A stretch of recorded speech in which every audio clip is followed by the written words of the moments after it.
দেখো, রাতের বেলা আমার বাড়িতে ঘোড়ার ব্যবসা আমি খুলেছি একটা। সেই ঘোড়াতে আমার ছেলেকে বসিয়েছি। আচ্ছা, ওই যে আমার ছেলে এখন ঘোড়ার গাড়ি চলছে। আমি নতুন ঘোড়ার ব্যবসা খুলেছি। কারা কারা ঘোড়া চড়তে চাও চলে আসো আমার বাড়িতে।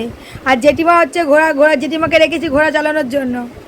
আমি মালিক, জেঠিমা ঘোড়া চালানোর জন্য রেখেছি, আমার ছেলে হচ্ছে আরোহী। বাবু, 10 টাকা দিবি, 10 টাকা। ঠিক আছে, ঘোড়া চড়ছিস, 10 মিনিটে 10 টাকা, অনেকক্ষণ দিলাম। 100 টাকা নেয় লোকে 10 মিনিটে, 100 টাকা। আমি 10 টাকা। ঠিক আছে বাবা, এটা নকল ঘোড়া তাই। হ্যাঁ, তুমি ওইটা মুখে দিও না, ওটা ঘোড়ার লাগাম। তুমি ঘোড়ার ঘোড়ার কান ধরো। হ্যাঁ, কানটা ধরো ভালো করে। হ্যাঁ, ব্যাস, হয়েছে, হয়েছে তো, ভালো করে বসো। আবার ঘোড়ার পিছনে বালিশ দিয়ে দিয়েছি আমি, যাতে আমার ছেলে না লাগে। মজা পেয়েছে বেচারা, মজা পেয়েছে। হ্যাঁ, ব্যাস, মজা পেয়েছো, মজা পেয়েছো, পেয়েছো মজা। ঠিক আছে, অনেক হয়েছে।